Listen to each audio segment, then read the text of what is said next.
Recording in progress.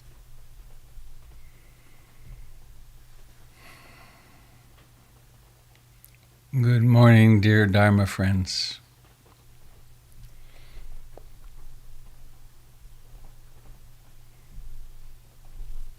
There.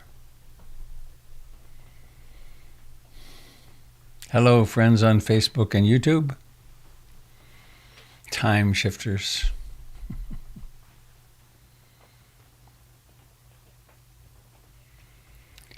Well, it's Sunday.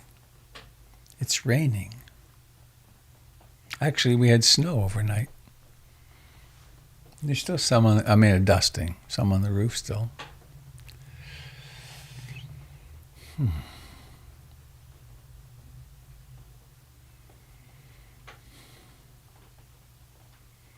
Thank you for coming to join together this morning. It is Sunday, the 19th of December, 2021.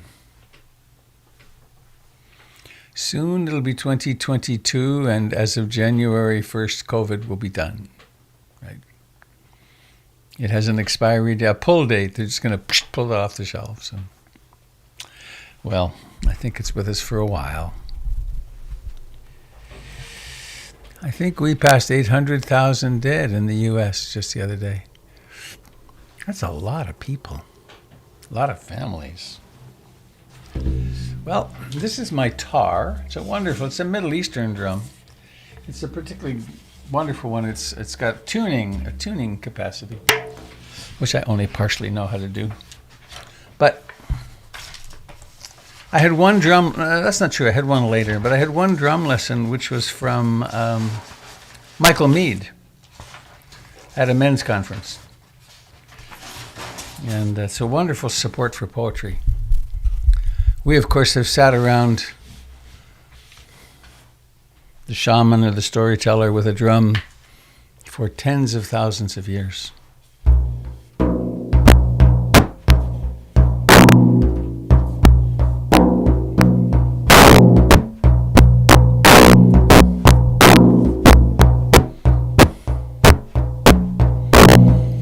This is by Susan Cooper. It came to me probably 20 years ago, and it's been a staple for this moment of the year around solstice.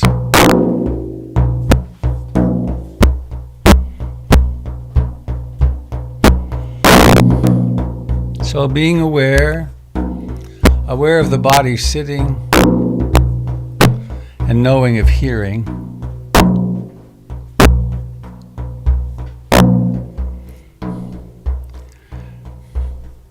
So the shortest day came, and the year died. And everywhere down the centuries of the snow-white world came people, singing, dancing to drive the dark away. They lighted candles on the winter trees. They hung their homes with evergreens. They burned beseeching fires all night long to keep the year alive. And when the new day's sunshine blazed awake, they shouted, reveling. All through the frosty ages you can hear them echoing behind us. Listen, listen. All the long echoes sing the same delight. The shortest day, as promise, wakens in the sleeping land. Listen. They carol, they feast, they give thanks, and dearly love their friends, and hope for peace. And so do we, here and now, this and every year.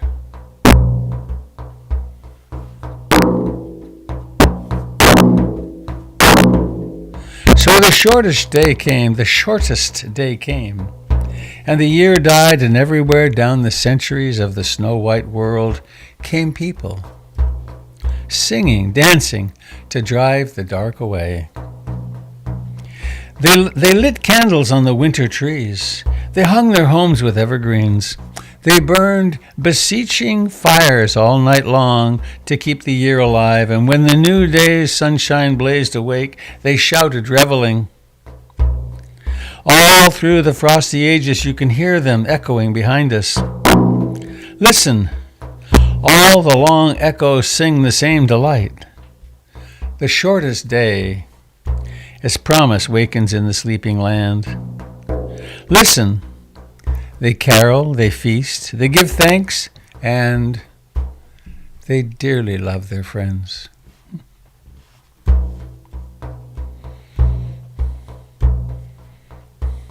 They carol, they feast, they give thanks, and they dearly love their friends, and hope for peace.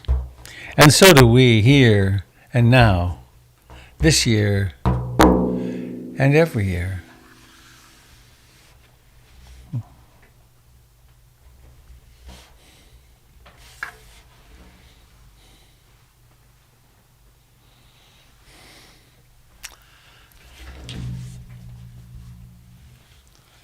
I believe it's still the custom in Norway and Sweden. People build pretty large bonfires on the mountains. And they can see each other's fires. And they burn all night.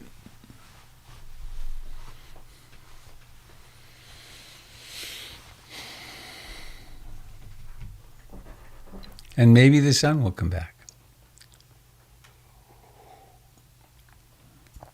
But only if we keep the fire burning.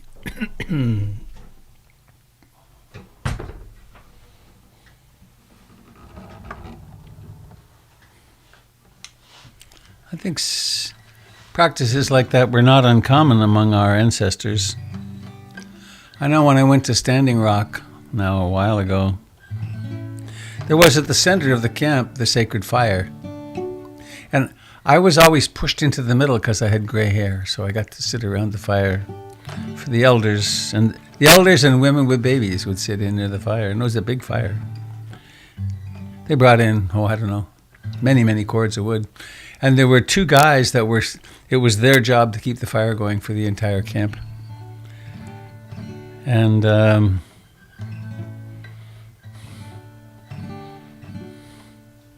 that's where all the talks were given, where the chiefs spoke. And so we have the sacred fire of the Dharma and the refuge in the Buddha Dharma Sangha, which is a kind of fire in our own hearts. So I invite you to join me in this simple, I think very beautiful reminder. I take refuge in the Buddha, the one who shows me the way in this life. Namo Buddhaya, Namo Buddhaya, Namo Buddhaya.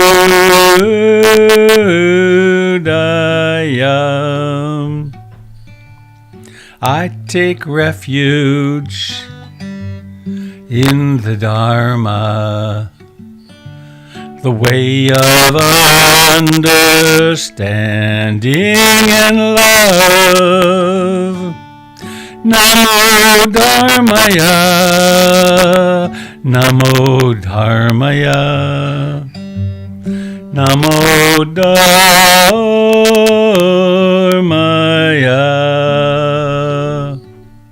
I take refuge in the Sangha, the community of mindful harmony.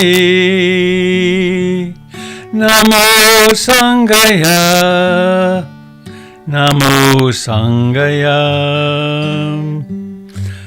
Namo Sasangaya.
So it is now.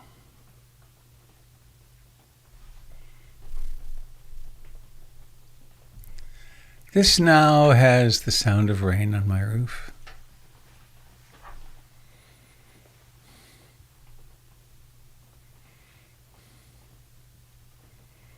It has the aliveness of hands, face,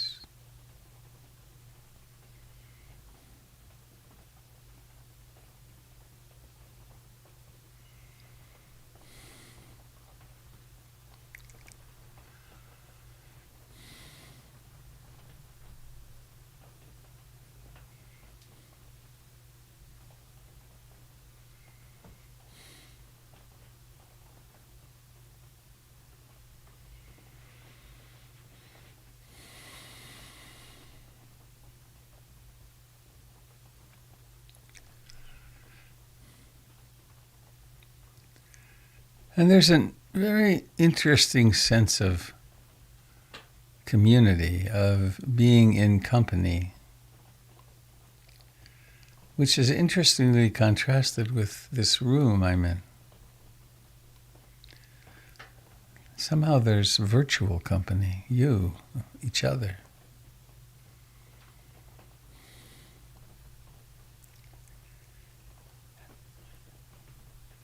And of course it's different to have company. Hence the refuge in the Sangha being so important.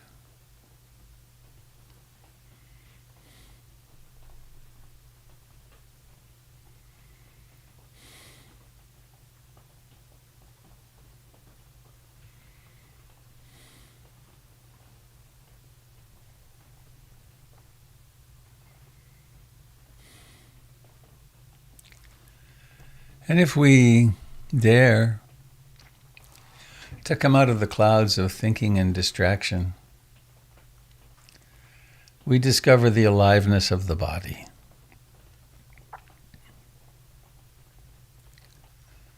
There are places that are warm and some that are cool.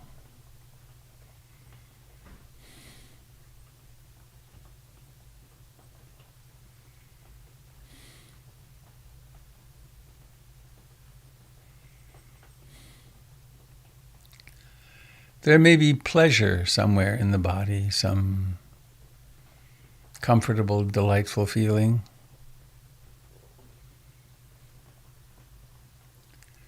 And there may be pain.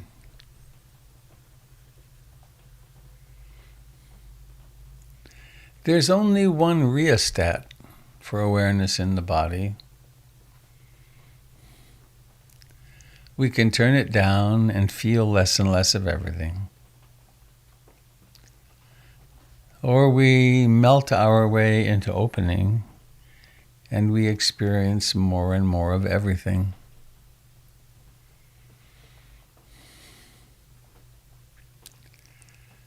The meditator's journey is not for the faint of heart.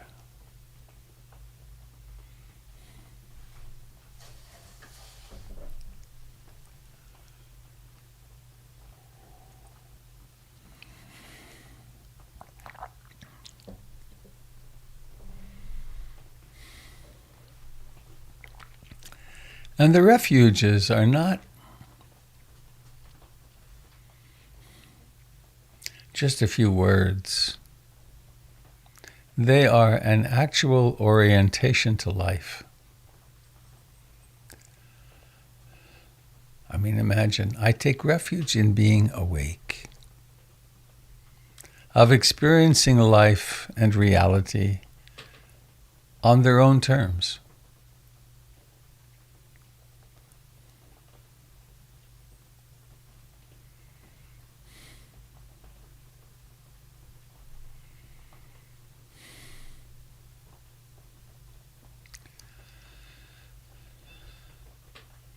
I take refuge in the Dharma. The fact of everything being transient. I mean, we work so hard in our lives to create successful structures and structures for security. And at any moment, they all crumble.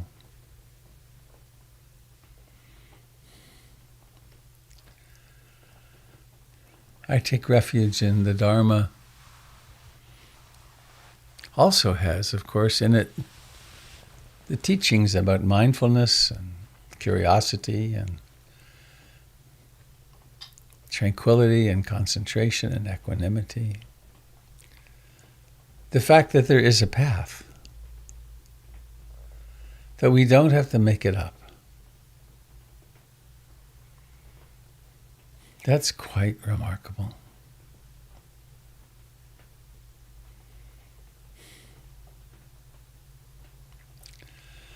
And refuge in Sangha.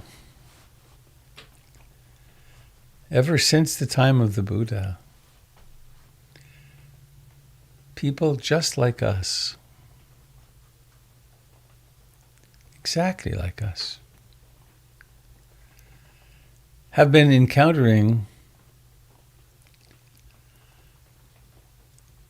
lots of suffering.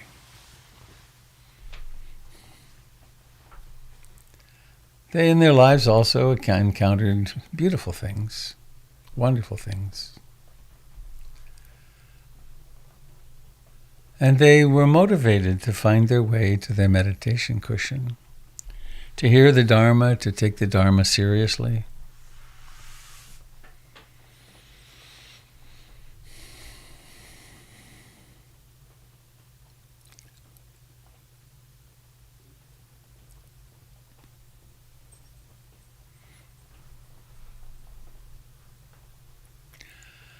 I came across something in my reading recently. I think it was Dogen Zenji said,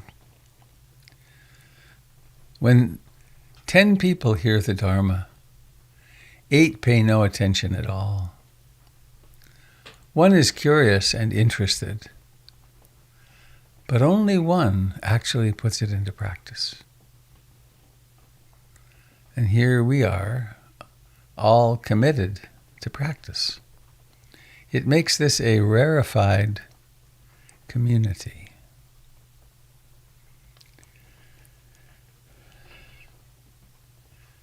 And we've come together in a certain way over great distances in order to support each other in practice. This is Sangha.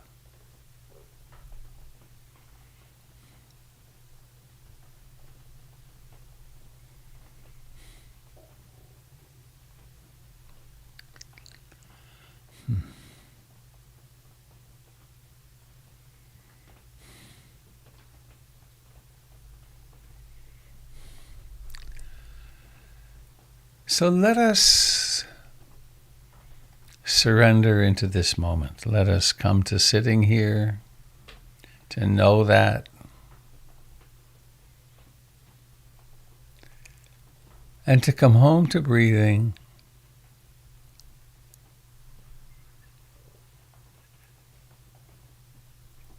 in full awareness.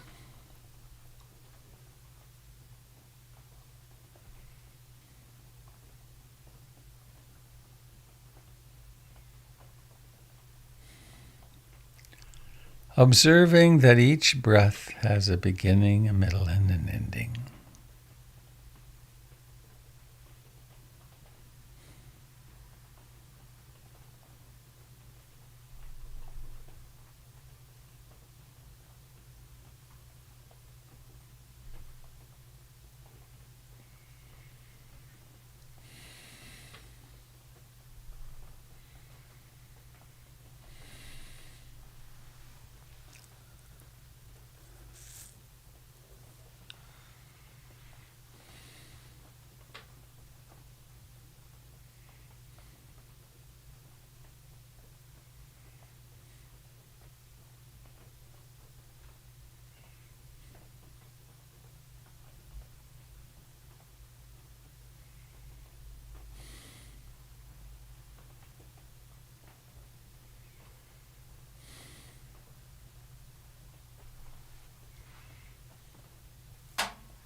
Sometimes a breath is short, shallow.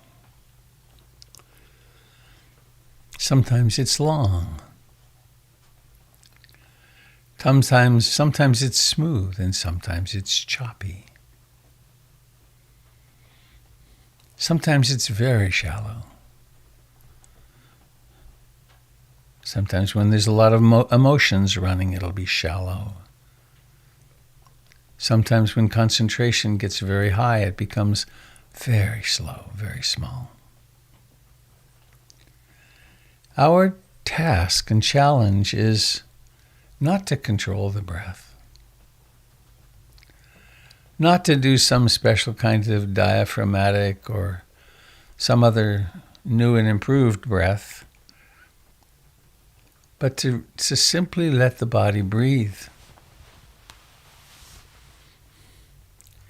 Every now and then, after a certain number of breaths, there's a spontaneous deep breath, I forget the name of now, stretches out the lungs and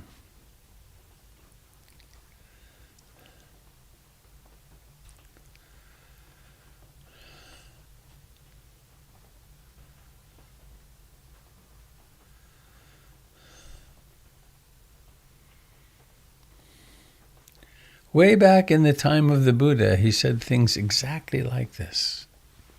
Breathing in a short breath, they know breathing in a short breath. Breathing out a long breath, they know breathing out a long breath.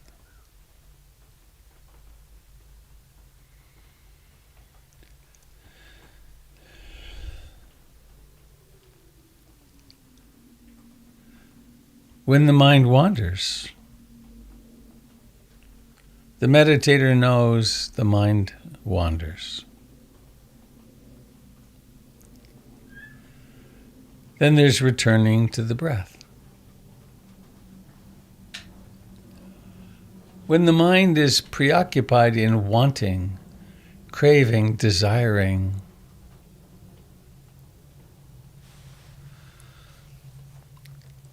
one knows this is the mind of greed, of wanting.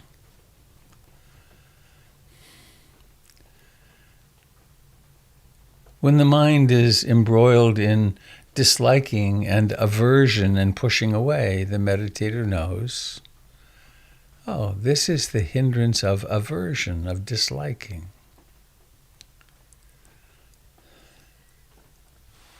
When the mind is filled with restlessness or characterized by restlessness, agitation, worry, remorse, the meditator knows, this is restlessness and agitation. When the mind is falling into sleepy dullness and doesn't want to apply itself to anything,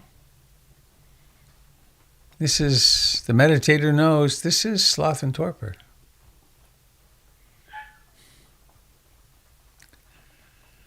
And when the mind becomes embroiled in doubt, conflicting belief systems, confusion,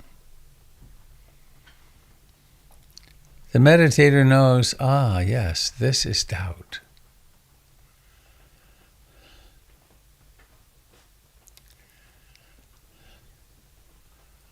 When sounds come, this voice included, the meditator knows hearing.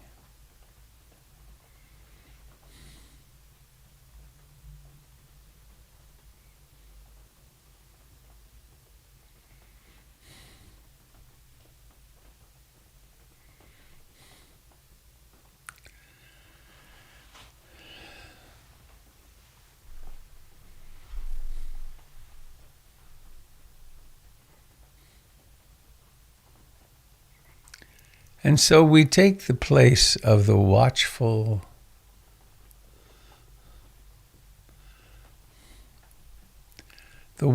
consciousness at the gates to a city. There's no judgment. It's like, oh, there's a load of hay. There's a semi-trailer loaded with late Christmas presents. There's the baker's truck going in. Here's a high school band in a bus, coming and going. And so we do the same. Oh, here's the mind wandering. Here it's hearing. Come back to the present, using the breath as home base, observing the arising and passing away of each breath, thought, sensation.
Sometimes it's hard to sit still. We want to fidget, adjust.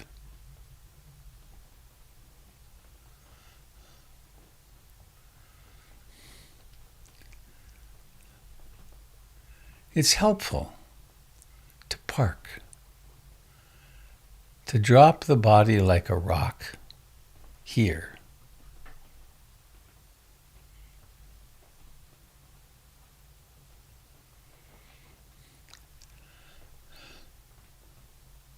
And then if there's an impulse to move, to scratch, to adjust, see it coming.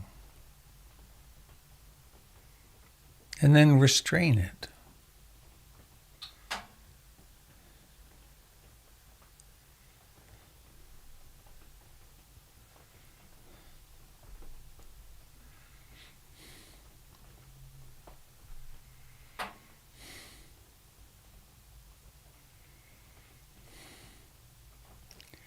Notice the desire to shift position, to adjust the neck, to do something to improve the experience.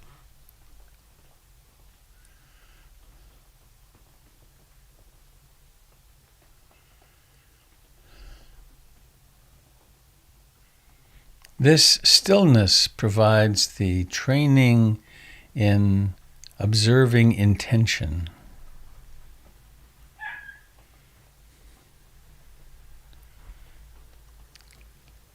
The Buddha said intention is karma and is the light of the world. Learning to observe intention.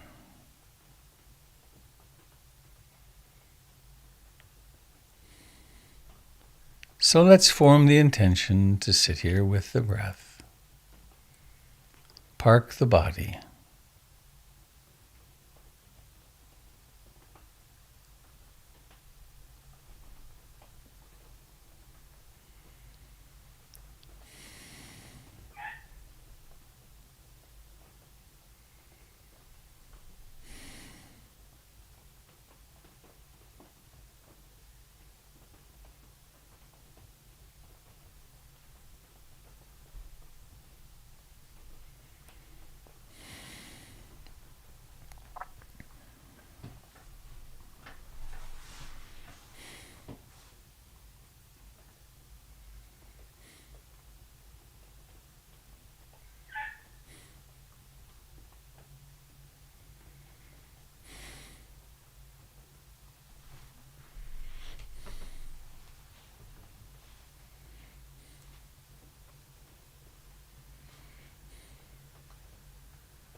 And of course, we go nowhere, or nowhere useful, unless our practice is rooted in love. And not some Hollywood version of love. Not some flash-in-the-pan love, but the love which means there's room for everything. There's room for this.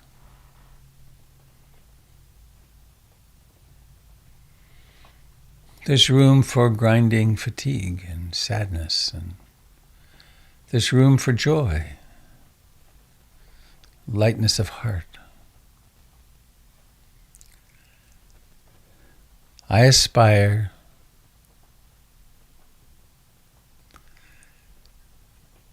to accept and love myself and the experience that I take to be mine in this moment.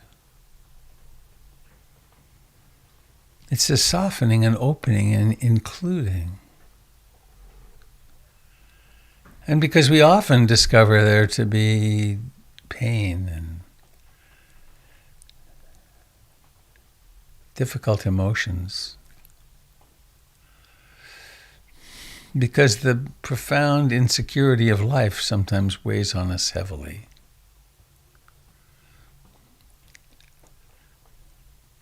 I aspire to hold myself in sweet compassion, no matter when or how I am hurting.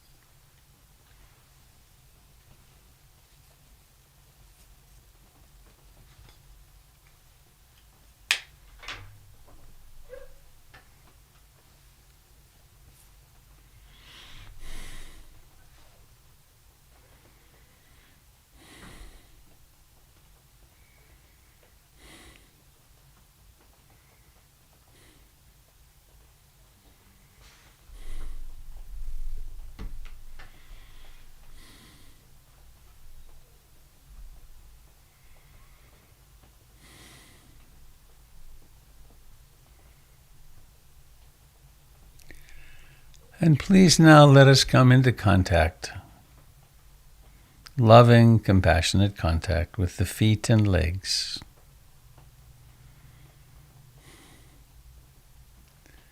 People sometimes say, well, I don't do this very well. And I think that's because they're looking for something more complex than it is. It's just the fact that there's pressure between the couch, the chair, the stool, the cushion, and the buttocks. There's life and feeling deep in the gut, in all those organs nestled in the pelvis. There's feeling in the solar plexus, in the chest. There's aliveness in the hands and fingers and wrists, the forearms and the upper arms and the elbows.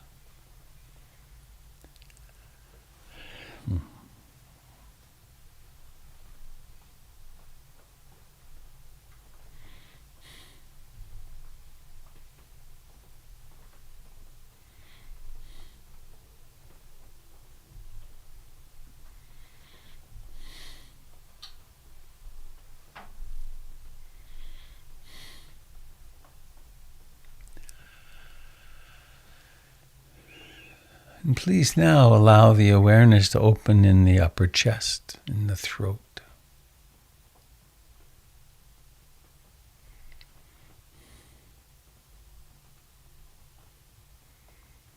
In the jaw, in the cheeks, in the eyes, and the forehead.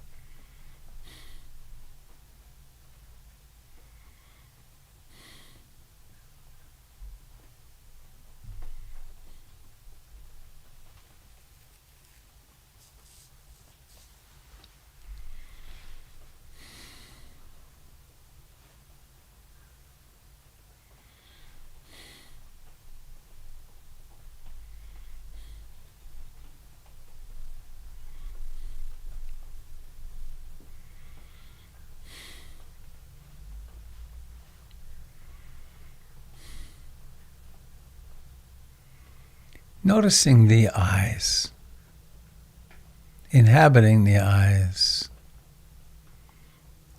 and then forming the intention to let them open. And let them open, and then seeing will begin.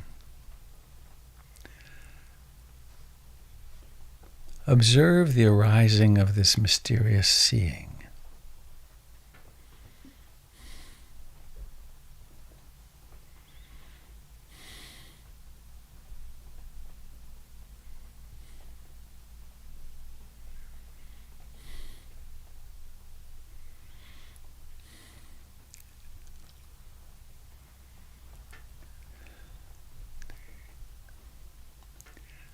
I have a few things.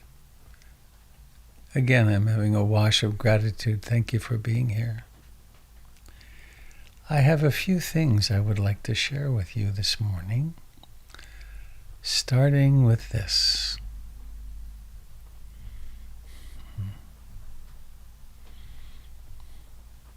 It's a little slideshow of Ruth Denison I discovered. I did a 2-hour teaching thing with a group in Edmonton yesterday, and I showed them this little slideshow.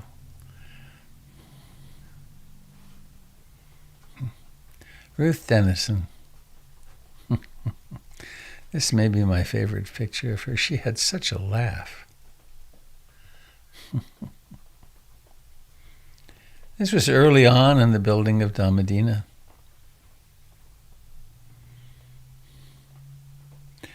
She almost always wore hats. And she had dark, long brown hair which never grayed.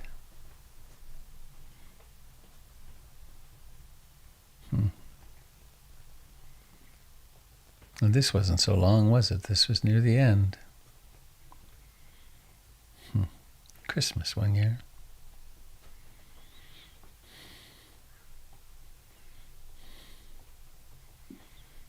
Early on.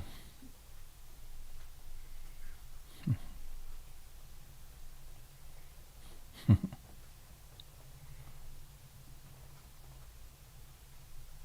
think that's it.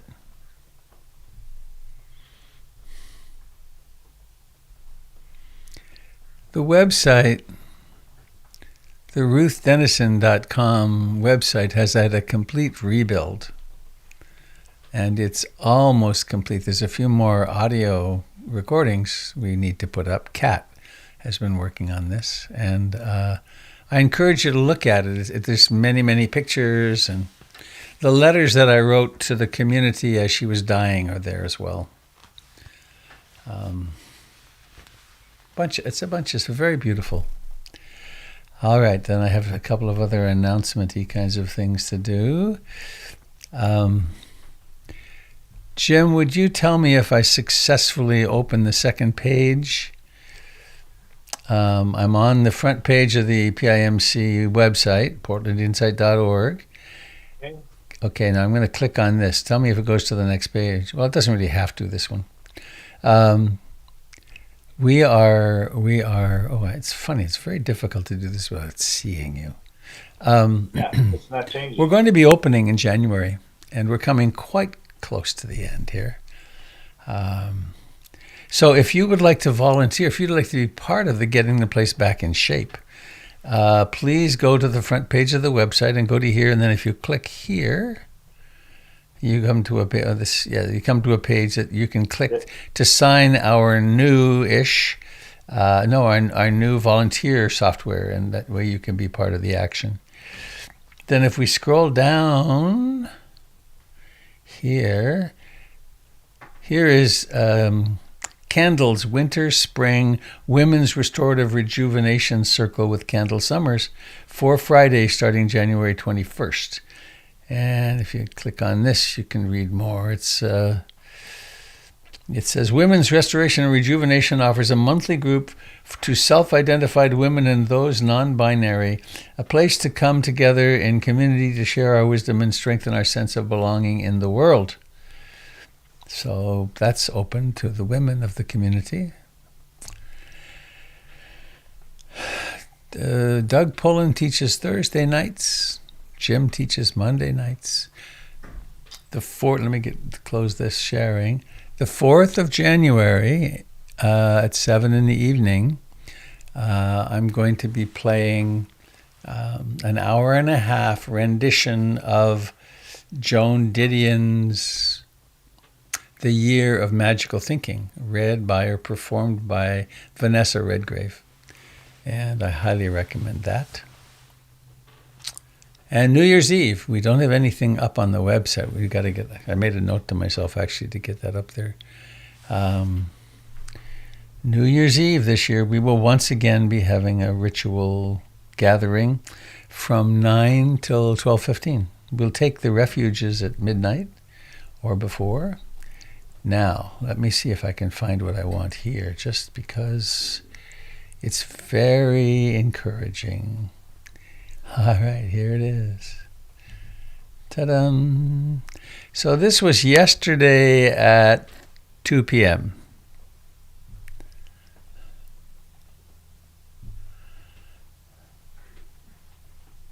And this was yesterday at 6 p.m. Needs another coat, but I was there painting doors yesterday. I asked the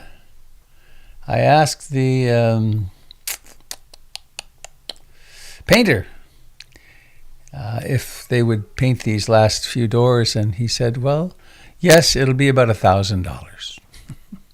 So I decided, nope. And then I started painting, and I realized, oh, I see why they charge $1,000. It takes a long time, but they're beautiful, aren't they? That red door. So I think that's plenty of announcements. I'm always reticent to do. We have this wonderful meditation and we leap into announcements. Mr. Dalton, are you prepared and able to do a little movement meditation? Great. Please take the helm. And I apologize to those of you on Facebook and YouTube. I meant to change it so you could see all those slides and things, but I forgot. So now I am going to change it so that Jim shows for the Qigong.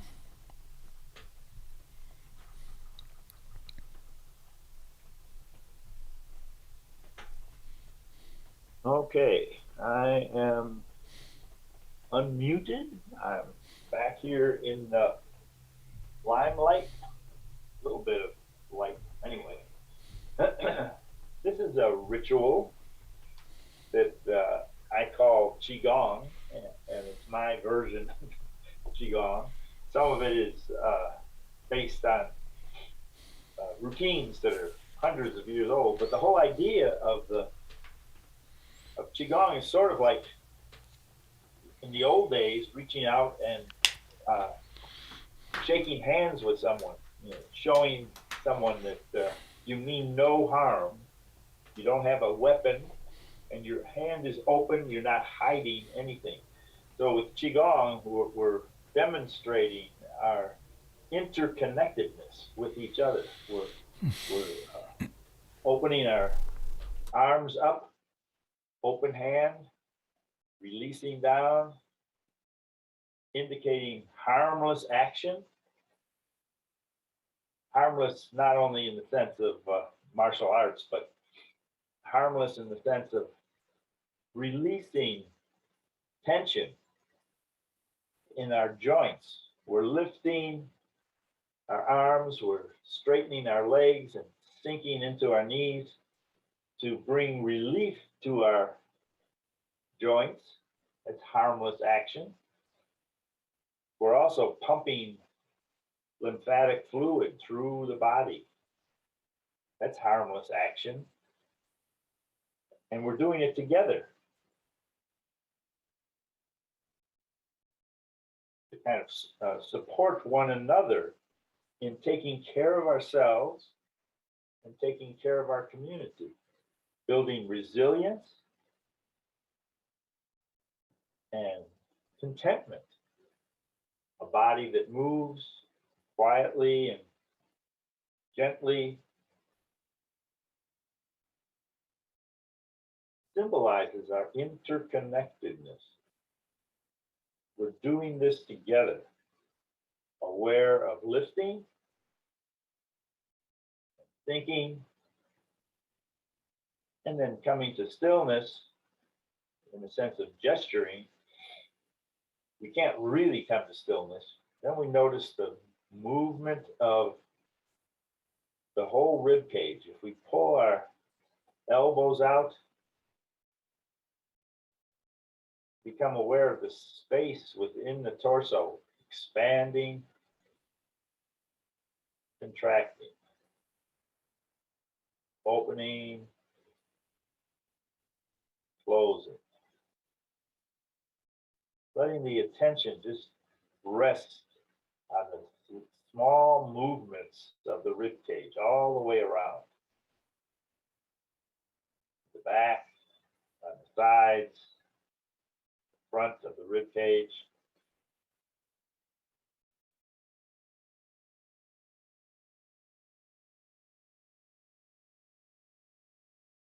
So movement together can be very subtle, or it could be more demonstrative. We'll step out, press, and open,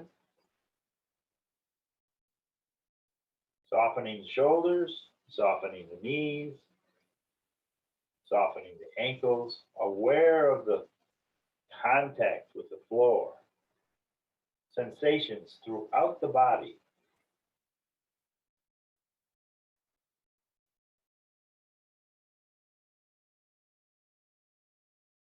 The rib cage that was so quiet and subtly moving is now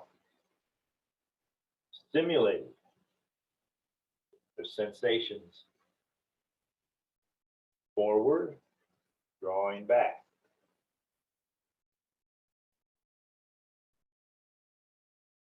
Breathing in, breathing out.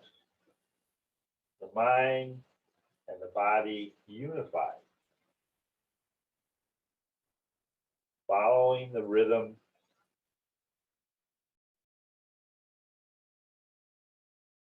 drawing into the center, stepping out. New sensations here. It feels like this.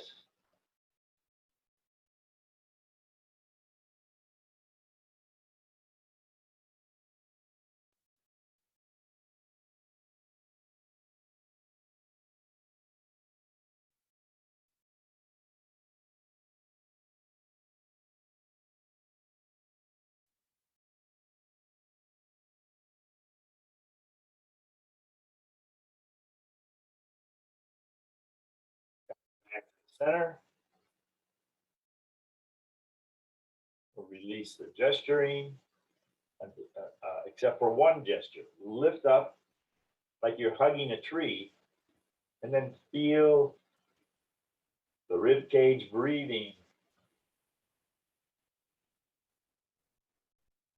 The expansion and contraction of the rib cage is simple standing with one gesture and quiet breath.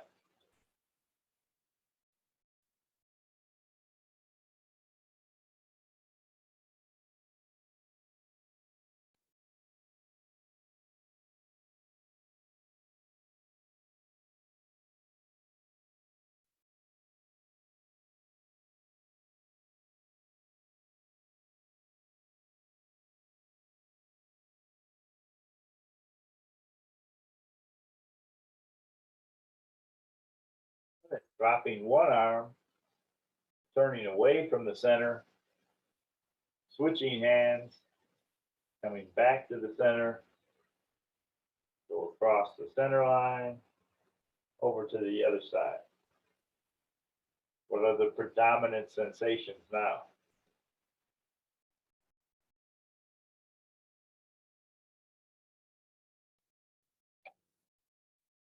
We call this cloud hands, but it feels like this: switching, turning,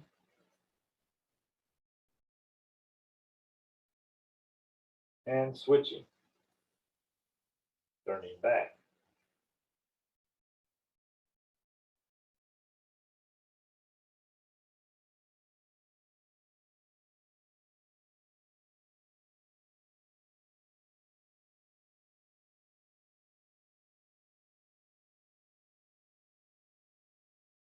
riding on the breath.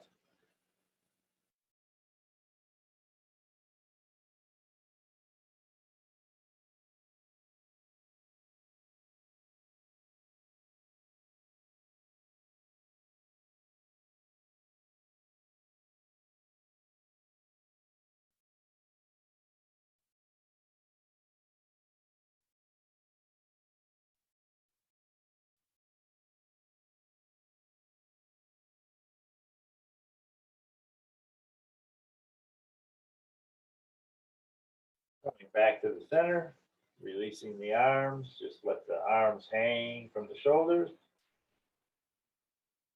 Sensations, the bottoms of the feet, the legs, lower legs, upper legs,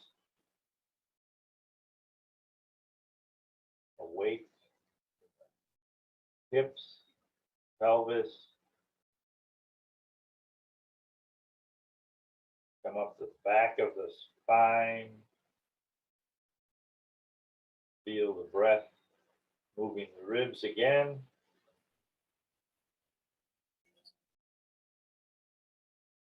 And then lift the hands like you're holding a big beach ball. And notice the breath.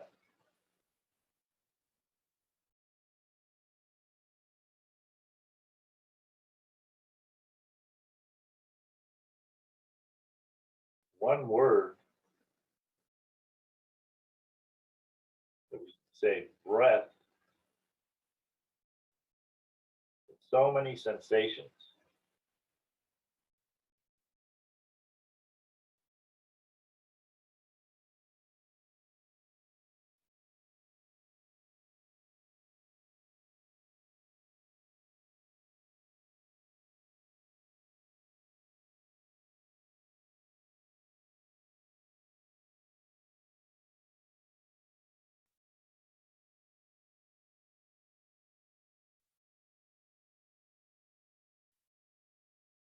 And bringing the hands closer together in front of the chest, we'll bring one hand up and press towards the sky, and one hand down, pressing towards the earth.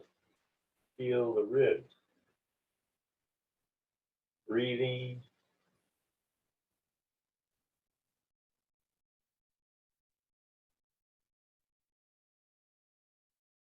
Bring the hands back to a little sphere in front of the chest.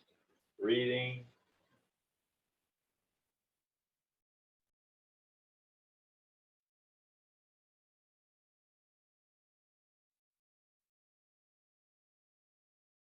Stretching up with the other hand, pressing down, the opposite. Breathing. Same word, different sensations. Feels like this.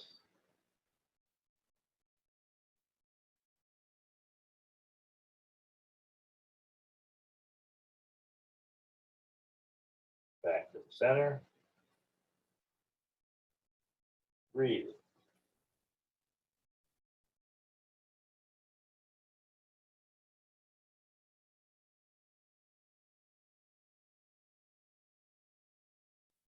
Stretching apart. Breathe.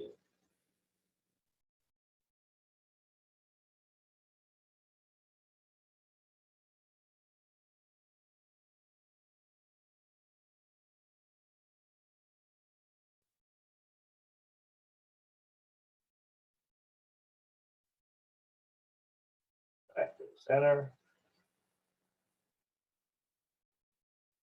Breathing.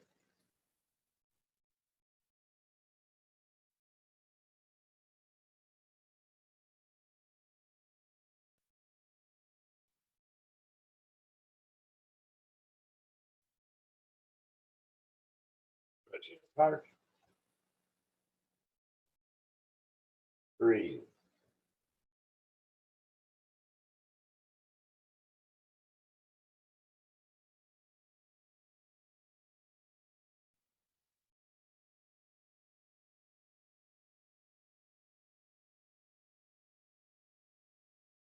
Back to the center, just for a moment. Full breath. Release the arms down. And then pretend you're holding a ball behind you. And breathe.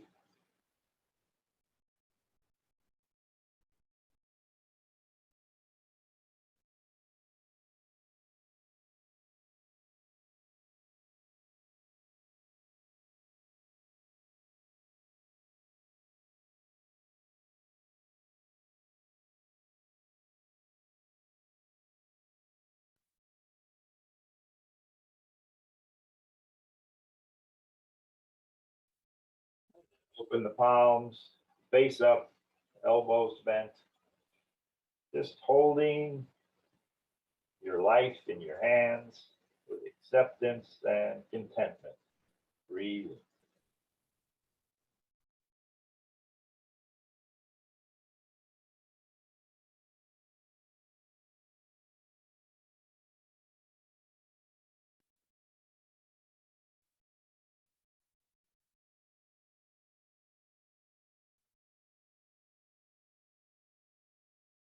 Sinking and reaching out all the way up and down the center.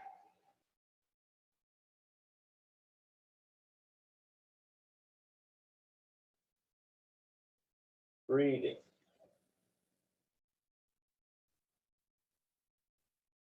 In, out.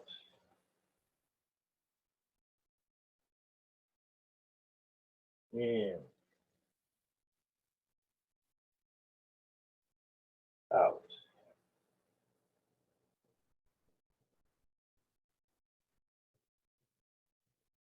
Resting, breathing.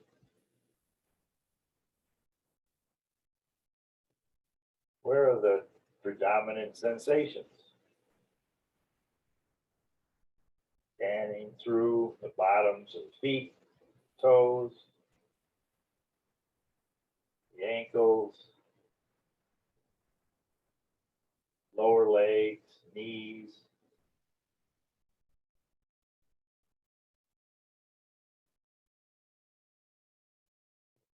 Knees up into the hips, the upper legs.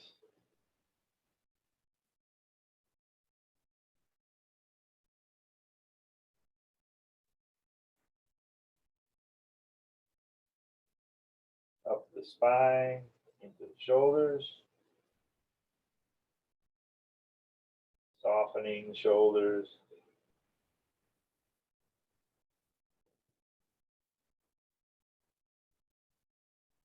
Upper arms, lower arms, hands,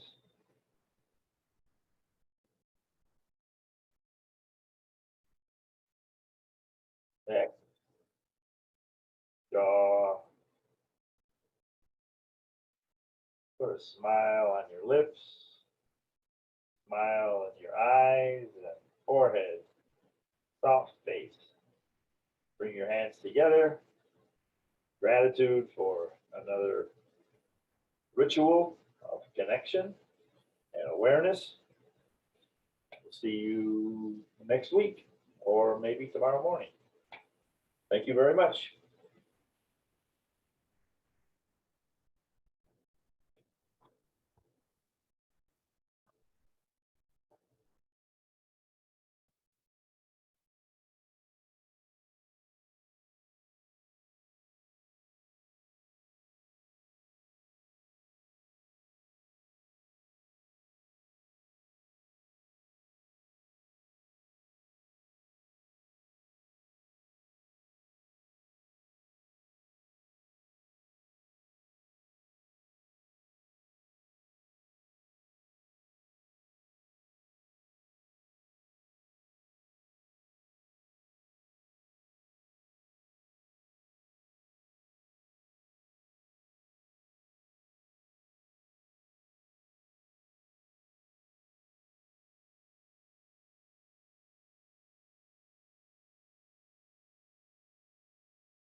I am here. Okay, I'm just trying to get back to the proper screen. This is odd. Oh. No, that isn't it. Oh, that's right. I'm over on the other. There it is. Ha!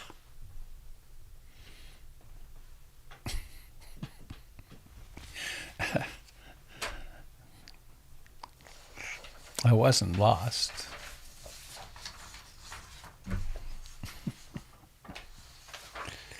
So,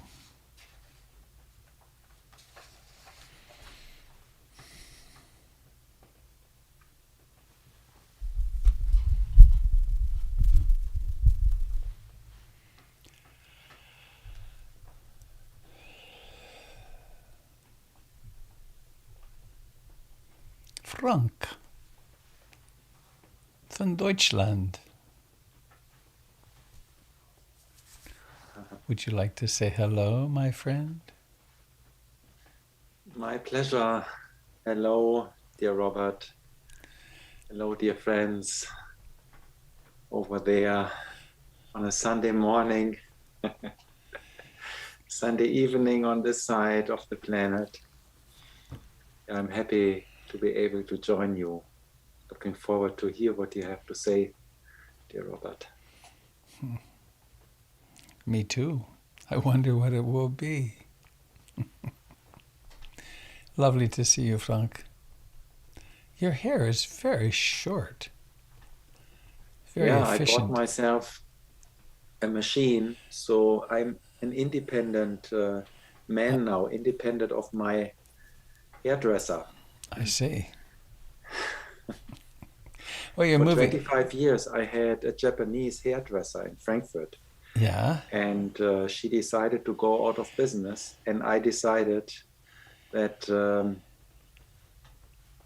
I'm not looking for a new person. So I had to find a way to do it myself now. Well, it does nothing to interfere with your essential beauty and handsomeness. But then I love you so much, it would be hard to tell what's anything that's true. It's just what is. So, Frank and I will be teaching together in Germany in July of next year. And I'm so looking forward to that. Yeah. Are we getting some sign-ups? Are some people signing up? Yeah. Oh, good.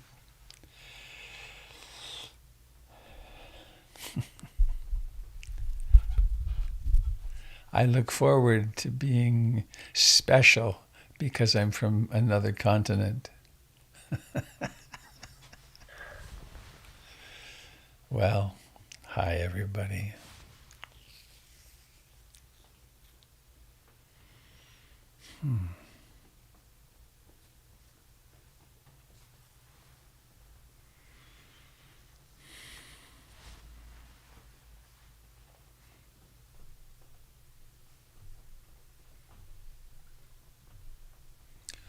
Oh, Frank is still are you spotlighted? No.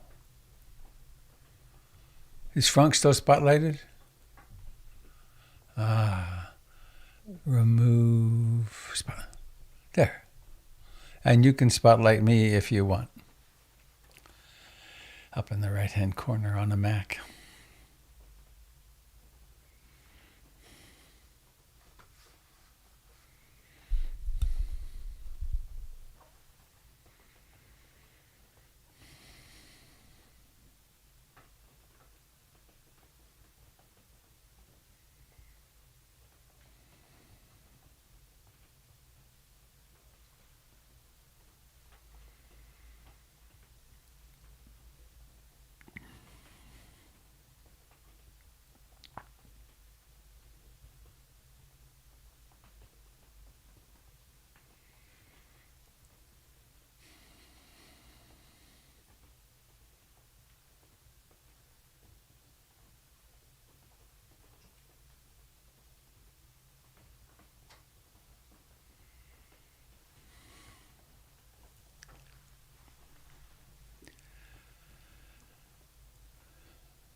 It's the solstice soon.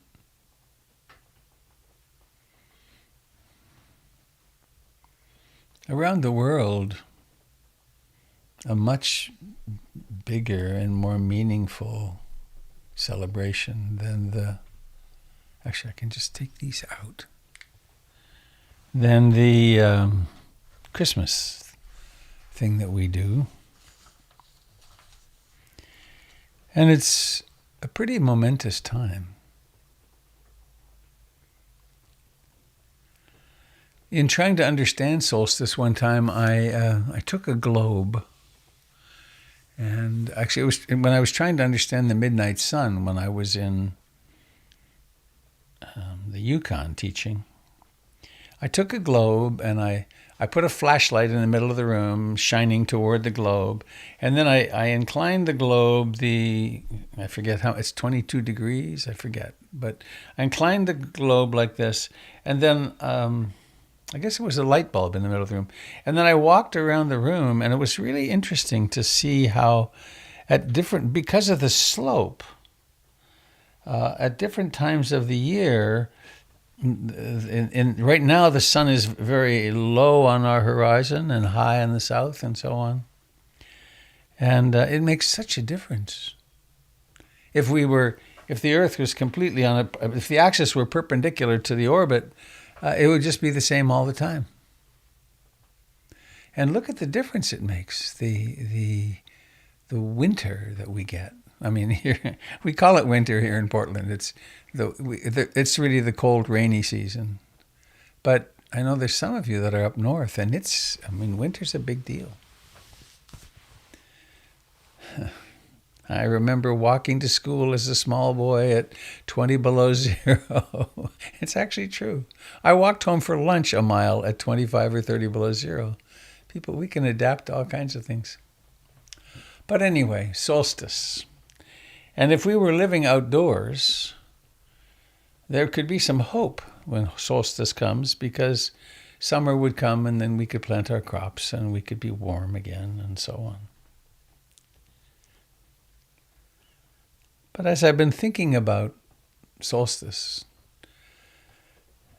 in this mind, there's a connection with the fact that everything exists in polarities. And I listed just a few of them. The vicissitudes in the Buddhist vocabulary, plus a few. Pleasure and pain. Gain and loss. Health and sickness. Success and failure. Birth and death. Happy and sad. Love and hate. Faith and doubt. Fame and disrepute. Awake and entranced.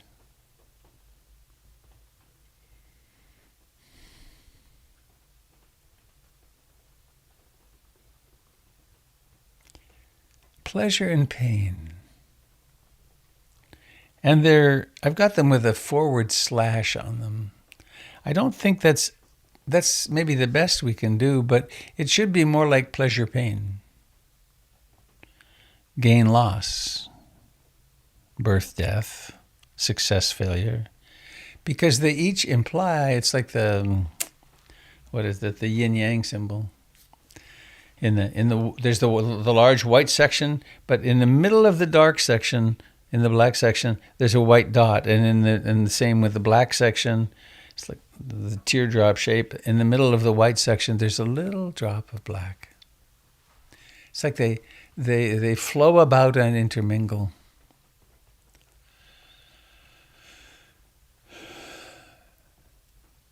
I'm aware in my own life and psyche, I have always worked pretty hard, somewhat frenetically often, to create the positive end of these. To have, it's like enough pain already. I'd like a large dope of pleasure for the rest of my life. enough of failure. I'd really like to go from success to success. There's one on here that I've learned more and more about as I've been a teacher and leader of a Dharma center. The one on fame and disrepute.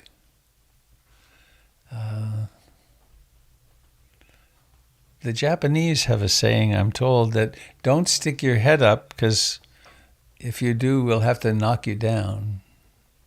It's like whack-a-mole. And it's true. The more one takes on a project or something, one runs into resistance. It's just the way it is. It's a bit like having children. That's another story. So, the polarities. And I read this the other day, I think in the morning, but I want to do it here. And it's partially to honor Robert Bly. There was a place here in Portland called the Living Enrichment Center. Did any of you go to the Living Enrichment Center? Raise your hand. Anybody? Yeah, a few. I knew the couple that created it before they actually started it. And she, forgetting her name right now, she invited me every year or two to come and do a Buddhist thing. And that whole organization was very based on positive thinking, and you create your reality, and you could create only positive. And I always started with this poem and then did a workshop on the shadow. The poem is this. Here at the darkest time of the year. Sometimes old farm buildings, built to store oats or wheat, become especially beautiful when all the grain is gone, and the wind has swept the rough floor clean. Standing on the floor, we see around us, coming in through cracks between shrunken wallboards, bands or strips of sunlight. But how many birds have died, trapped in closed-in granaries? The trapped bird, seeing the light coming through the walls, flutters up the walls again and again. The way out is down where the rats enter and leave. But the rat's hole is low to the floor. Writers, be careful not to promise the anxious and panicky blackbirds a way out. I say to the reader, beware. Readers who love poems of light may sit hunched in the corner with nothing in their gizzards for days. Light failing, the eyes glaze, they may end as a mound of feathers and a skull on the open boardwood floor. And if all times I should repeat it, it's now, because it's Robert Bly. And I will do my rendition of his voice for just a moment because it hurts my throat. Well, now we've heard the outline of the poem. If we want to get anything near the meaning, we have to read it at least once, at least twice, maybe 3 or 4 or 5 times. So here we go again. Sometimes old farm buildings built to store oats or wheat become especially beautiful when all the grain is gone and the wind has swept the rough floor clean. Remembering, this is in honor of the great poet, Robert Bly. He and a few other men changed the lives of thousands of men through those mythopoetic conferences they held. I got to go to 2. Sometimes old farm buildings built to store oats or wheat become especially beautiful when all the grain is gone and the wind has swept the rough floor clean. Standing on the floor, we see around us, coming in through cracks between shrunken wallboards, bands or strips of sunlight. But how many birds have died, trapped in closed-in granaries? The trapped bird, seeing the light coming through the walls, flutters up the walls again and again. The way out is down where the rats enter and leave. But the rat's hole is low to the floor. Writers, be careful not to promise the anxious and panicky blackbirds a way out. I say to the reader, beware. Readers who love poems of light may sit hunched in the corner with nothing in their gizzards for 4 days. Light falling, the eyes glazed, they may end as a mound of feathers and a skull on the open boardwood floor.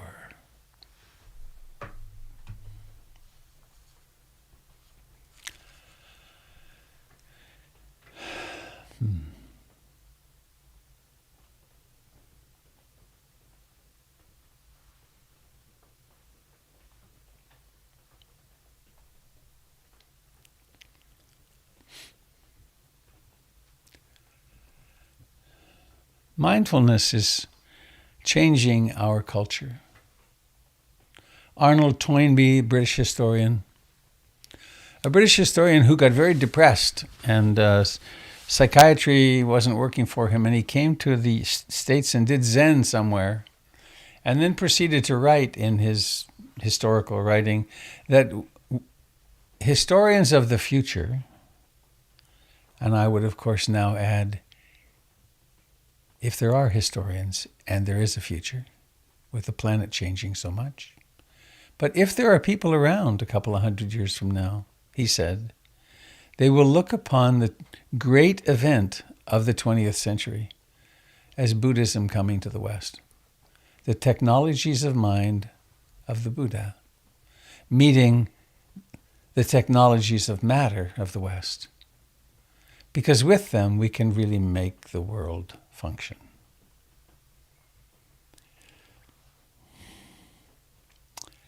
So, some of you maybe even teach or have done the mindfulness-based stress reduction training. And mindfulness is incredibly useful for normalizing bodily function. They've done amazing, terrific research with sample studies of 100,000 at the University of Massachusetts Med Center. In fact, their research has been based on 45 minutes a day. But in fact, 20 minutes a day makes a vast difference in human physiology.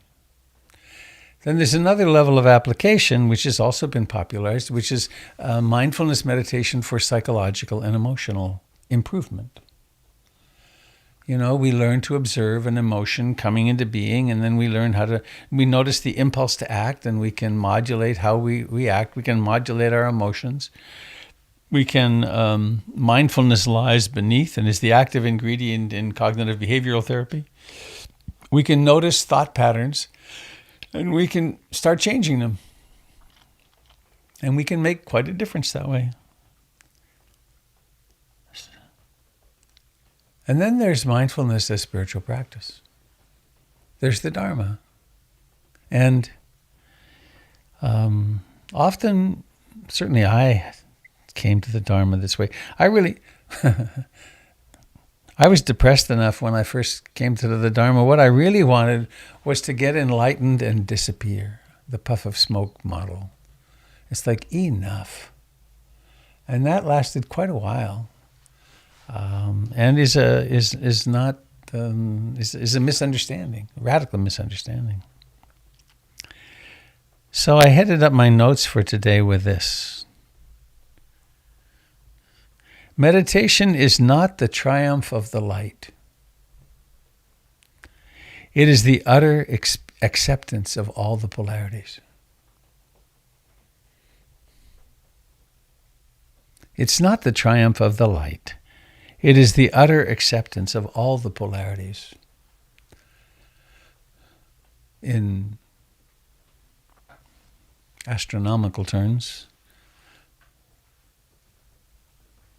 we could really suffer if we live in this latitude and say, I only want the warm summer days of August.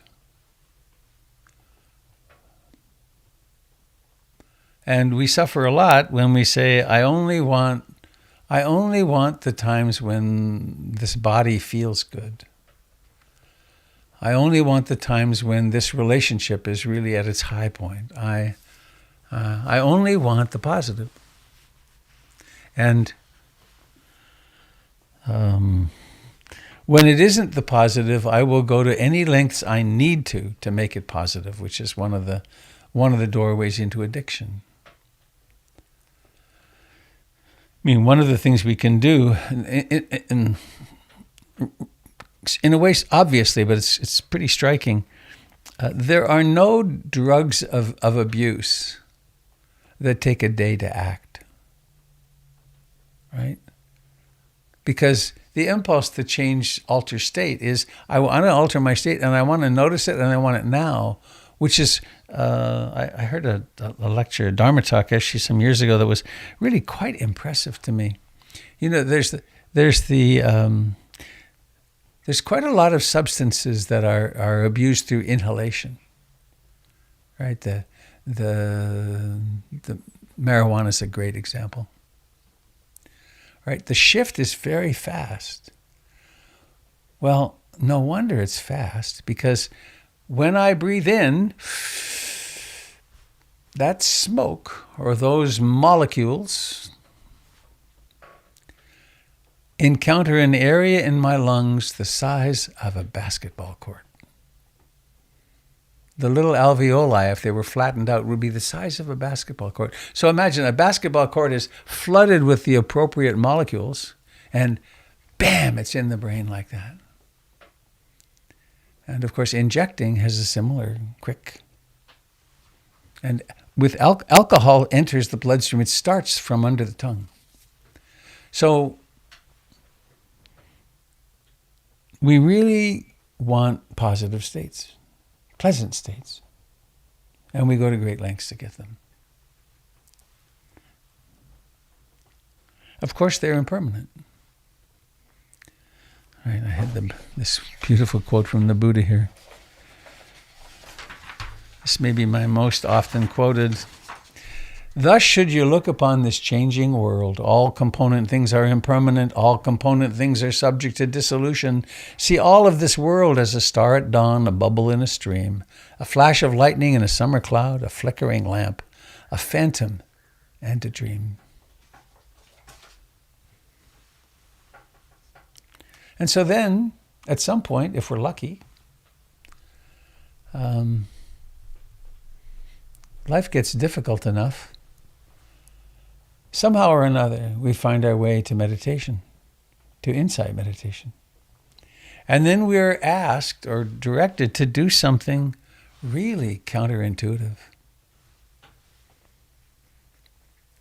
And that is to stay conscious no matter what's happening.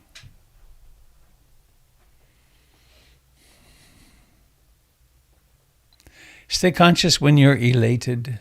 Stay conscious in depression. Stay conscious in disappointment. Stay conscious in success and praise. And stay awake. Notice the causes and the conditions that have brought this to be. And I guess there's one more big one. The big one. Stay conscious as we are alive, and stay conscious as we die. And of course that happens once in a lifetime in a big way, but it also happens every single second, all day long, every day. We're coming into being and disappearing.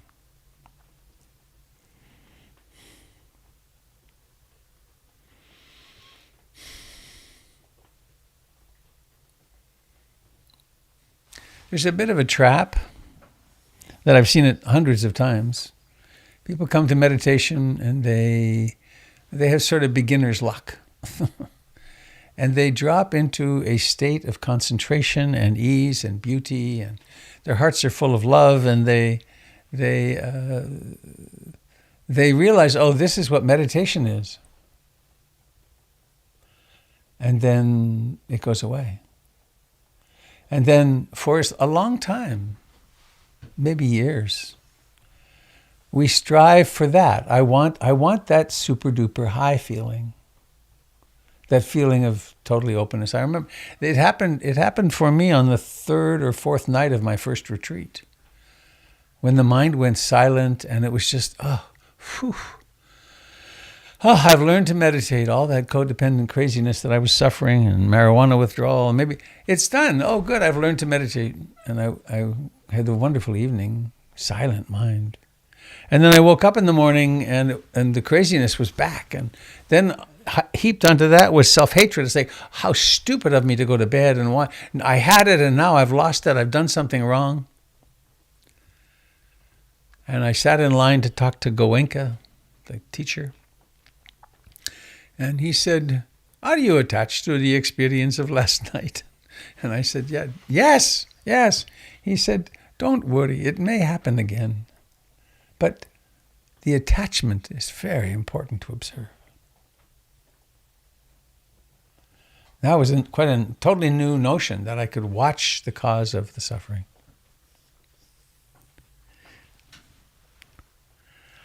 So, there's a couple of very practical things I want to say.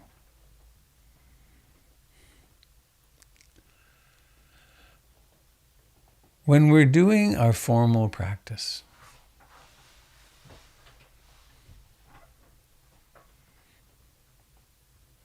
find a posture you can sit in and stay there.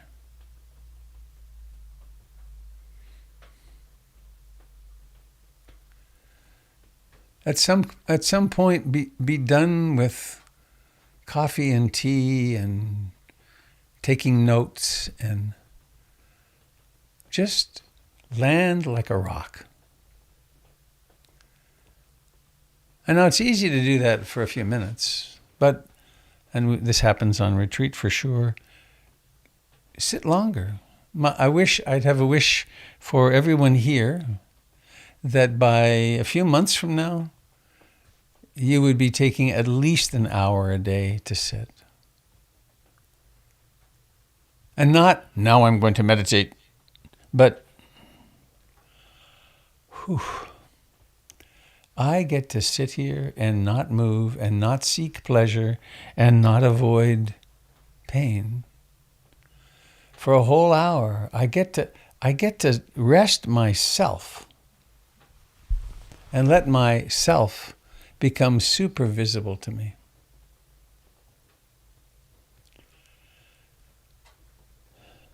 And so along comes, I'm sitting, and maybe an itch comes. It's so natural to scratch, right? It's the mammalian. Just now, just as I did this, there's quite a strong itch on my ear. Where'd that come from? Who knows? But I could sit here, and I'm noticing it's kind of winking in and out of being as I attend to it and not. But an itch can become quite a powerful meditation object. Whenever I speak of this, I remember the time on a retreat, which was here, so I knew there was not malaria or anything else terrible in the mosquitoes. And this mosquito came in and went,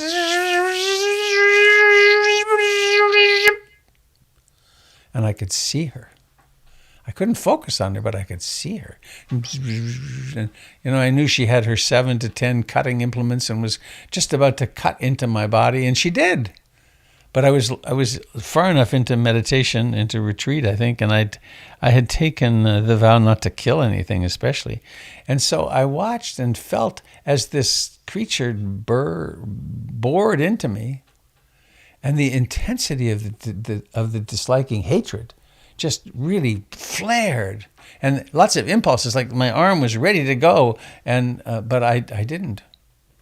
And then in the end, I could see the red building, the back of the mosquito gets full of blood, and I could see the red building, and then she bent her knees and went, boo! I gave a gift to a mommy mosquito. And more than anything, I gave a gift to myself, because it really wasn't an emergency. And so, meditation is not the triumph of the light. It's the utter acceptance of all the polarities. And we start with small discomforts. And we do the very counterintuitive thing of turning toward them. Turning toward and bearing with.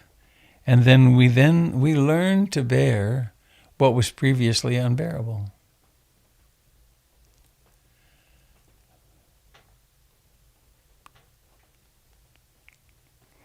That doesn't mean we wouldn't, in many circumstances, doesn't mean we wouldn't take care of ourselves, right? If we have something that needs surgery, let's get the surgery. And if our hand is being burned or we're hungry and it's uncomfortable, then why not relieve that discomfort?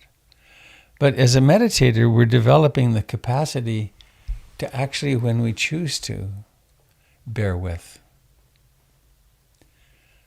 And there's one other theme I want to speak on.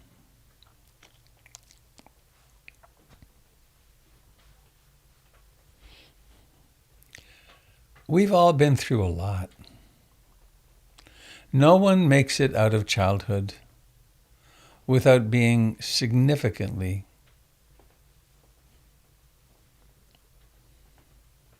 injured, shaped, because there's no perfect parents. There's not even a perfect village in places where they do more sensible child rearing. And then there's colic, or there's so many things that babies go through and small children that it's nobody's fault. It's just life being difficult, painful. And then some of us have intrusion experiences, which are, like sexual abuse or violence. And some of us have neglect experiences, where our basic needs are not met, or where we have trauma sometimes. And as our meditation deepens, the way home is down and through. It's through inclusion of all the polarities.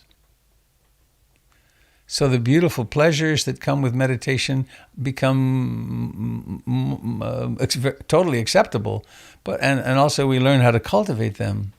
But we also learn to stay present when the dark side turns.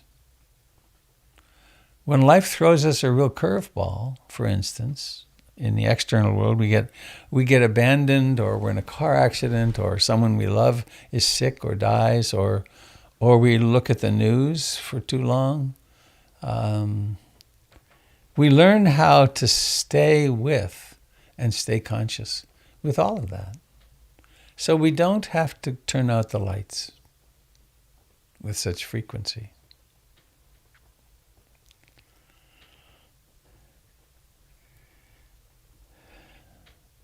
It's also very common, and one sees this particularly on retreat, but it can happen if someone is if you're practicing with some diligence over time and for longer periods of time. Sometimes aches and pains will come in the body that as soon as you stand up, they're gone.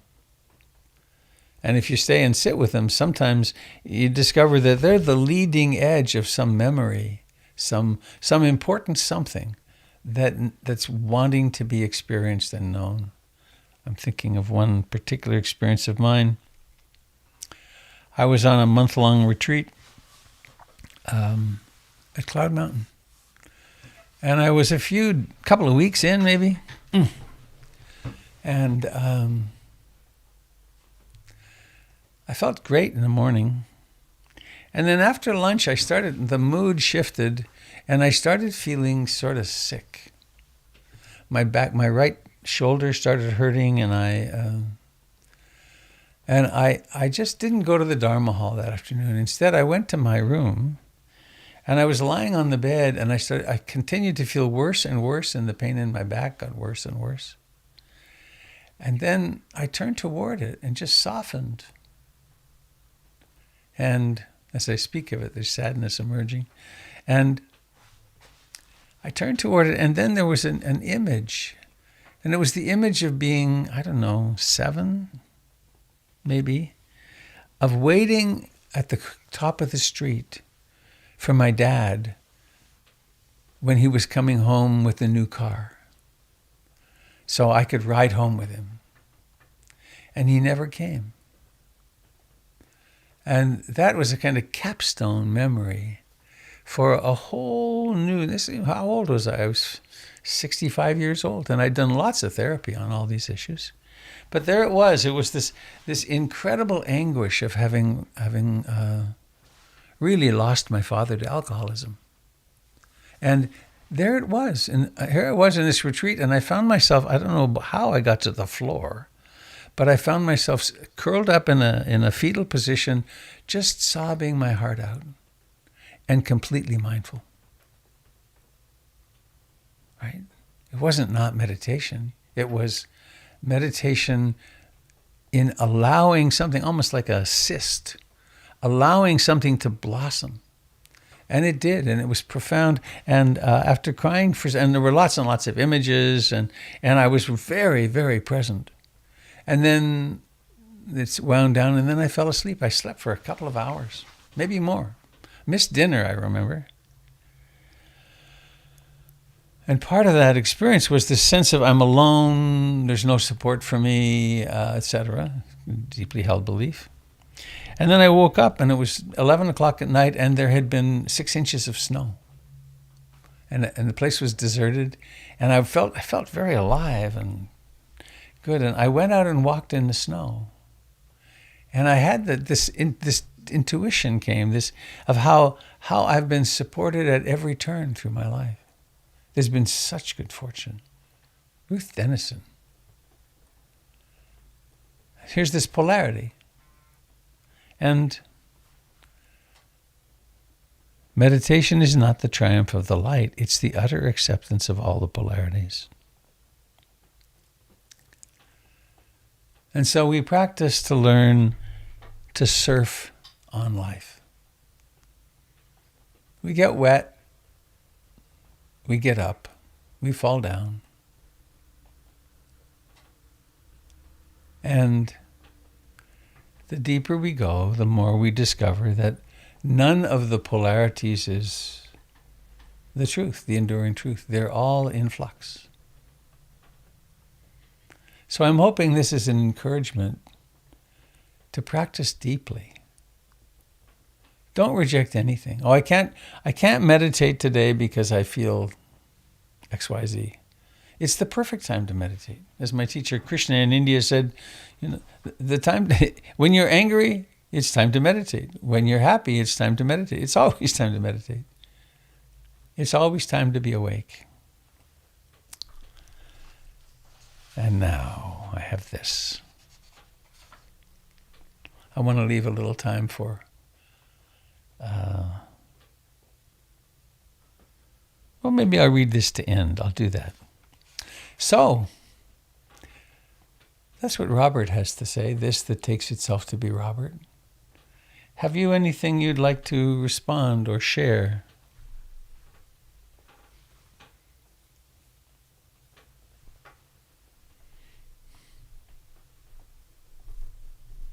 Question.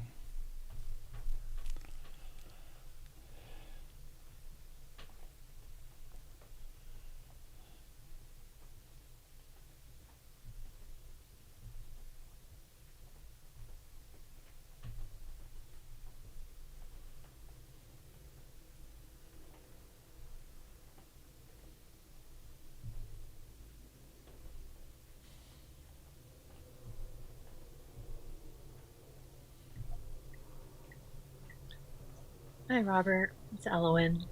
Hello, Elowen. I'm looking this for morning you. in meditation with Trina, she asked a question about when our mind starts to wander, what are we thinking? When we try to return back to the breath. And it was a great question because I saw that there was a little bit of duality between I would sometimes be like kind of the stern parent with myself, or I would be this gentle, kind, compassionate voice that would just return to the breath and hold grace with myself. And so it was really nice to become aware of those two pieces and, just recognize that I'm doing that. And I just wanted to share that this morning. Can I add a piece? Yes, please. What if you're not doing it? Who's doing it?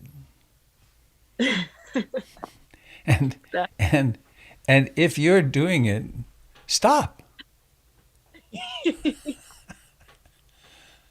So there's room for more compassion. We have these old conditionings. And as we grow and we can see it, great that she guided you to see that. And then now that you can see it, you can see how autonomous it is and how impersonal, and therefore doesn't have to endure. It'll just wear out. So thank you.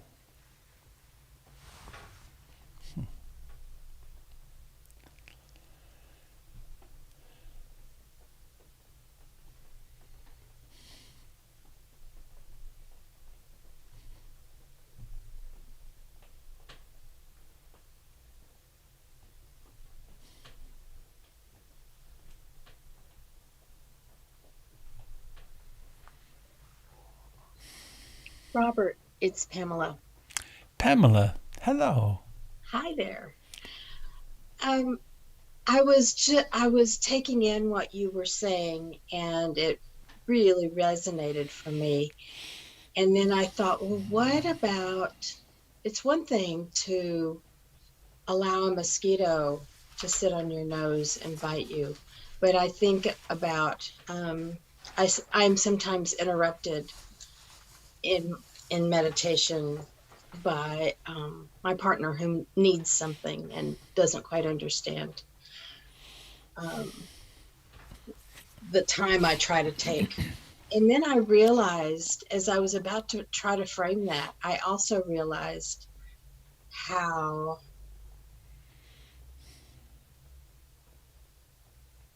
that's not the first time I have used somebody else's behavior to explain to myself how I'm distracted. Mm. And there's always a distraction. There's always a distraction. Mm-hmm. And I can say this one is much more meaningful because it's taking care of somebody else. But I guess I just wonder if you have any comments about that sense of, I mean, we sometimes have legitimate need to take care of somebody if somebody has a need, but at the same time, there's one distraction after another. Mm.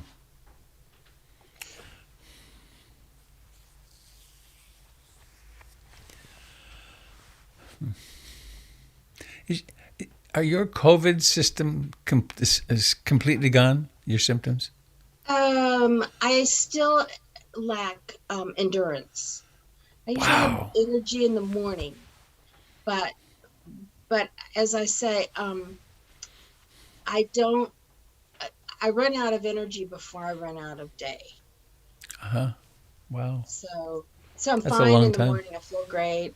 I still have some word finding difficulties sometimes, but that's it. Mm. And energy. Well, Yeah. thanks for the update.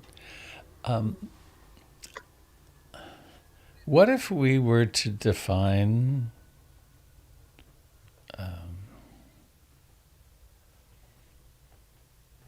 aspire to a practice that has no distractions? So then I'm sitting in meditation and sirens go by, or the couple next door yells at each other, or someone in the house makes noise, or the mind wanders into the past, or. What if we dispensed with the term distraction and labeled all these things secondary objects? So I'm sitting and there's pain. Thank you for sharing. Back to the breath. There's pain. Pain. Thank you for sharing. Back to the breath. And then there's pain. And then there's thanking the breath and turning awareness toward the pain, toward the sensations I call pain. And then there's opening into those sensations and what the mind is doing. And so it's not a distraction, it's an invitation to embrace that piece of reality. So I'm sitting in meditation and Jennifer knows when I say I'm going to sit for a while, she knows I have a preference not to be disturbed. But sometimes she needs something, and we have an understanding that she can, anytime she wants, she can interrupt me. And I know she knows, because she's a meditator, I know she knows my preference would be to not be interrupted, but sometimes I'm needed. And so then that happens, and then there might be some irritation or damn. But then what am I doing? Well, I'm standing, I'm walking, I'm moving toward, I'm doing what I need to do mindfully. I haven't stopped practice. And then I come back to my spot, maybe, and I continue. So the direction is that everything is meditation. Though we start with a kind of a specific, now I'm meditating and I'm going to meditate for 10 minutes but as awareness is our natural state. It is who we are. And so in a certain way, how could there possibly be distraction?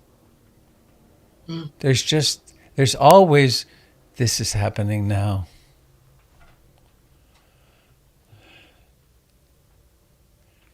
I know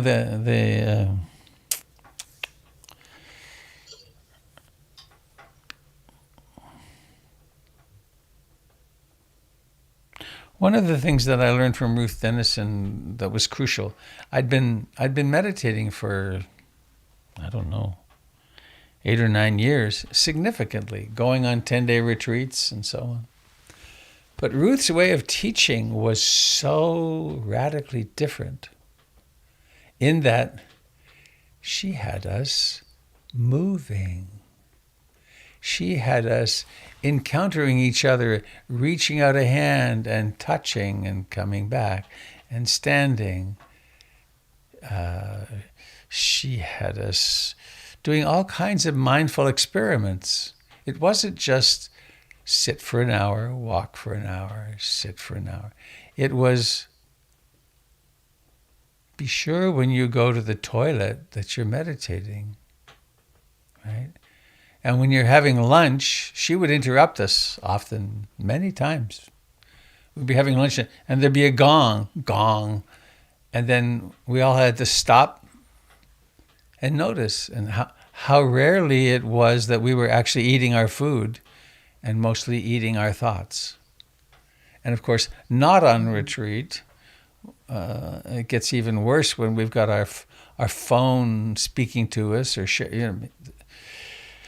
So, and actually, there was a very distinct moment when I left. I think it was my first retreat with her? Maybe I don't know. It was early. I was there with Doug Pullen, and we left together. And he was driving first. We were going to stop and swim on the way home. And there was a little. He had a little prism hanging from his rearview mirror. And we were on a straight stretch in tall trees, and the sun would blast through every now and then, and his prism would flash at me. And I was so awake. I'd never experienced driving like that. Because I wasn't trying to be, here I am with the breath. It was, this is awake. So I think that's what I have to share. Thank you. Mm-hmm.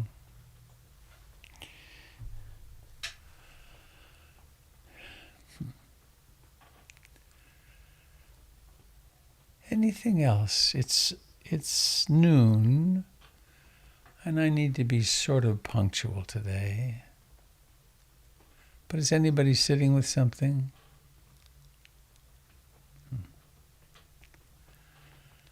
Hello, Candle. I see you. Or I see she in great ease. Hello, Robert. I am in great ease. That was a lovely, lovely Dharma talk today. Thank you. Would you like to speak about your teaching tonight? Oh, sure. There isn't much to say. I'm just always happy. Whoever would like to come, the best way to find the link I believe, is on the website on the Google Calendar. You have to click through a little bit, or you can scroll to the online and, see the days of the week and then find the link there. It's seeing as how we're close to the winter solstice. Thank you for acknowledging that. And I think I'm going to have some conversation about the comfort of being in darkness and of nurturing ourselves in quiet time. Who knows? Sitting and enjoying each other's company. So I would love to have anyone come. Thank you very much. Thanks, And Candle. I really do appreciate your talk. It was so well thought out and put together. It was beautiful. Thank you. You covered a lot. Well, whoever wrote it, I'm grateful for. So,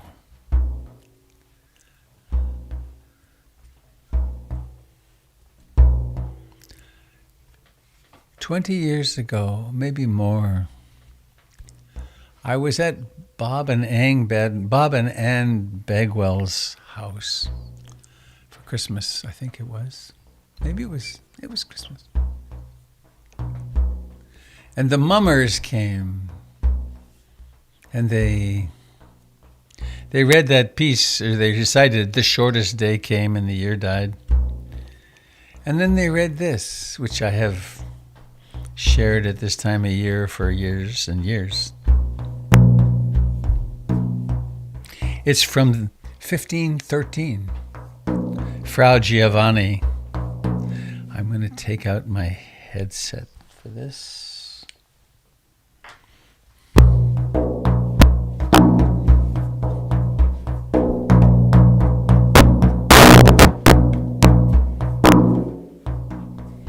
I salute you. I am your friend, and my love for you goes deep. I salute you. I am your friend, and my love for you goes deep. There is nothing I can give you which you have not, but there is much, very much, that while I cannot give it, you can take. No heaven can come to us unless our hearts find rest in it today. Take heaven. No peace lies in the future which is not hidden in this very present little instance. Take peace. The gloom of the world is but a shadow. Behind it, yet within our reach, is joy. Take joy. Life is so full of meaning and purpose, so full of beauty, that you can find earth but cloaks your heaven. Courage, then, to claim it, that is all.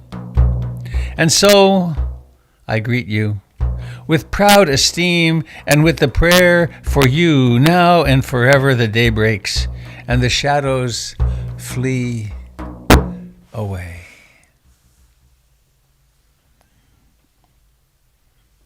There is much, very much, that while I cannot give, you can take. No heaven can come to us unless our hearts find rest in it today. Take heaven. No peace lies in the future which is not hidden in this present little instance. Take peace. The gloom of the world is but a shadow. Behind it, yet within our reach, is joy. Take joy. Life is so full of meaning and purpose, so full of beauty, that you will find earth but cloaks your heaven. That you will find earth but cloaks your heaven. Courage, then, to claim it, that is all. And so I greet you with proud esteem and with the prayer that for you now and forever the day breaks and the shadows flee away.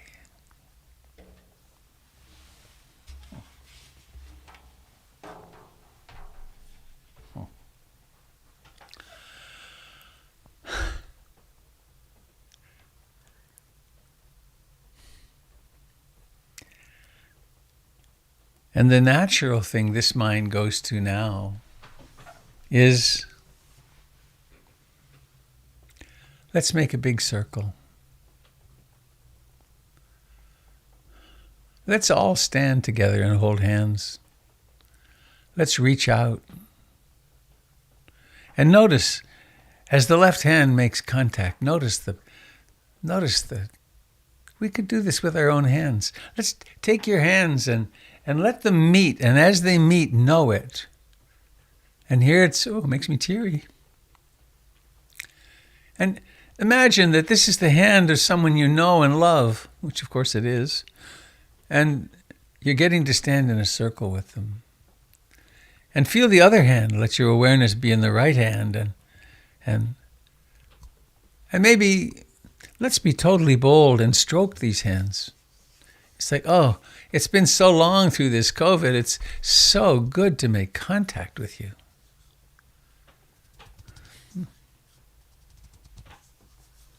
It's been hard, hasn't it? But now, finally, we can make a circle again. Here, now. And think what your most, if you turn to the person on your left, what would you really like to tell them? Really. You know, I'm so glad you're here. I'm so glad you survived. And maybe it gets so far as to say, I love you. I love you and I'm glad you were born. And notice they have something to say to you, and let that happen too. And then there's a person on the other side. And maybe you could pick someone in this screen, and it's them. Oh, hi. Oh, I've only seen you on Zoom, and it's so good to meet you in person and to feel your hand. And I love you too. Thanks for coming. Thanks for coming to our circle.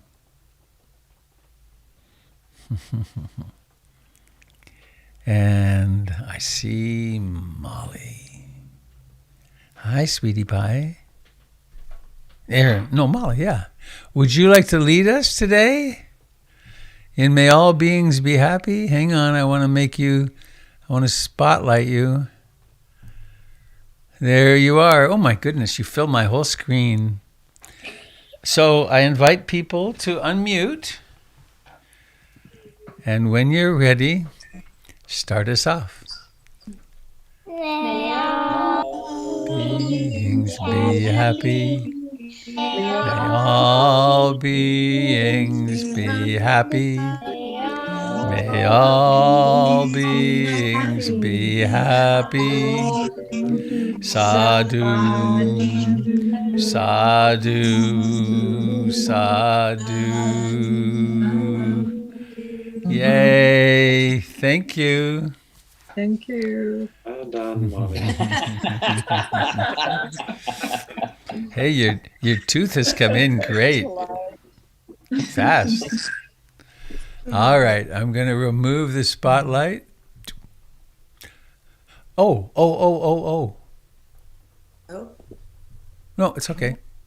I said it. All right. Well, thank you, Frank. Say hi to Kali for me.